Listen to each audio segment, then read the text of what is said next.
Hey y'all, I just wanted to share with y'all something that I use in my class a good bit, GoFormative. I don't know if some of y'all are familiar with that already or not, but I guess if you're here, maybe you just wanted to see if some other tips or tricks that you could use that maybe you didn't know about. So I'm going to show you first how to make a GoFormative from something that you already have created, like a worksheet that you might use normally a hard copy of, how you can put it in here. And then I'm going to show you how you can give instant feedback in real time to the kids as they're working. So I'm going to do a creation of a new document first, and then I'll show you how to do the other parts. So you just log into GoFormative, which is linked to Google. So when you assign something, it'll go straight to your Google Classroom, which makes it super easy to. So I'm going to create a new formative. And when you get to this screen, you click this little plus sign. And you have all these options. So you could just make one from scratch where you're just creating multiple choice questions or short answer, true, false. But what I like to do is use a Google Doc or a PDF that I already have. And so you see it says I have 6 pages left this month. I think you get 20 a month when you have the free version. So if you click there, you're going to obviously select where you want to pull your document from. So I'm going to go to let's see what I can find. All right, this study guide. So it'll load, and then you're able to make it, I don't know if you would call that interactive, but it's where the kids are able to just answer within this website. And it's being slow. While it's doing that, I'm going to go ahead and title this up here in this corner, Unit 1, Lesson 1 Study Guide. Okay, so now it's there. And all I have to do now is click where I want them to answer, and I can make it a multiple choice. I'll do that one as multiple choice. So you can put your options here.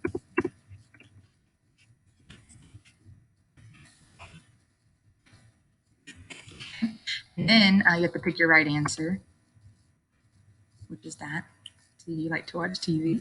And then here, when you go to do your number 2, you can do a short answer, where you can put the right answer. That way it grades it for you as well. So this part does take a little bit of time to go in and do this, but once you have it created, you can send it out to all your classes, and it'll just give you the grades instantly, which I'll show you how to do that in a second.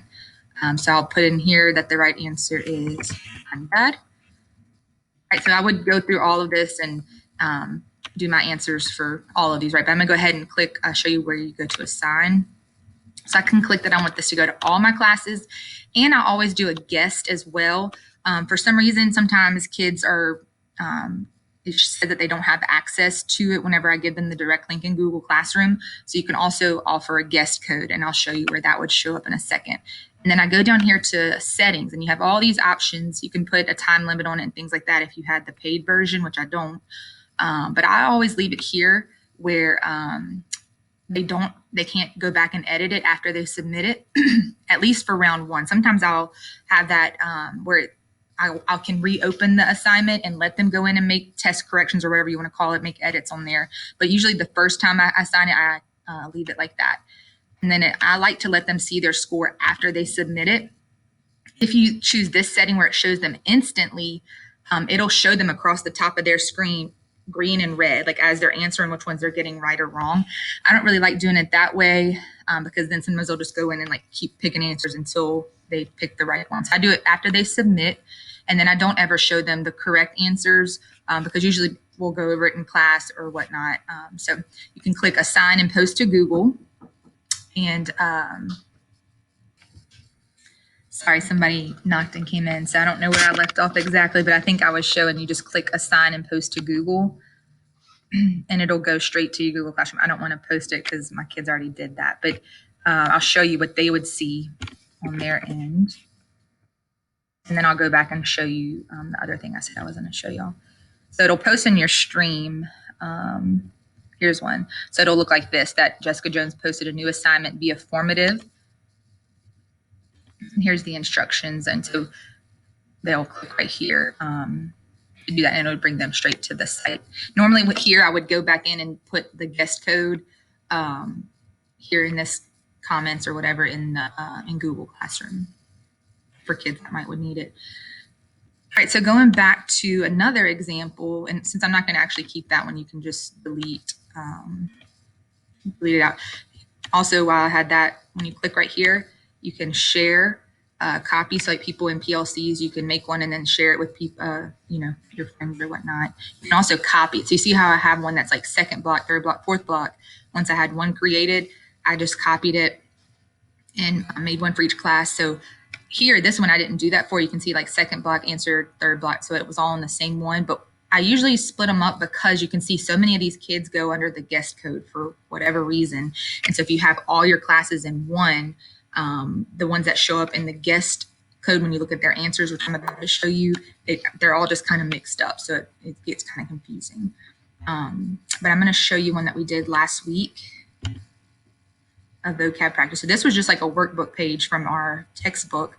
But when you go to view responses, it can show you like individual answers that the kids put for each question. But I usually go to the totals right here, this page, and it shows you green and red for all of those. I usually zoom out my screen too, where I can see the kids if they finished or not, which we stopped at 17 for this one. But if you see these little blue dots, I was able to sit here while my students were working, even my ones that are at home virtually.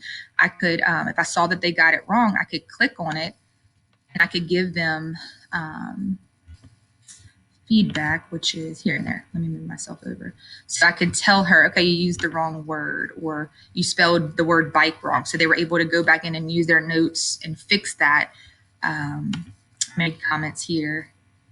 So he didn't go back in and fix that one, but that would be an example of what they see, and that pops up. And then they could, if they still didn't fix it, you can send them another comment and it pops up for them on their screen that you sent them comment. But I like this view. So if you did have under your settings where the kids get their instant results, they would also see this green and red. But what they see on their view across the top when they're actually on the assignment, it would just be blue dots for all the ones they answered. So if they skipped over one, they wouldn't see a blue dot for that one. Okay, so I think that's it. I'm here to help if anybody has any questions about anything with GoFormative, just let me know.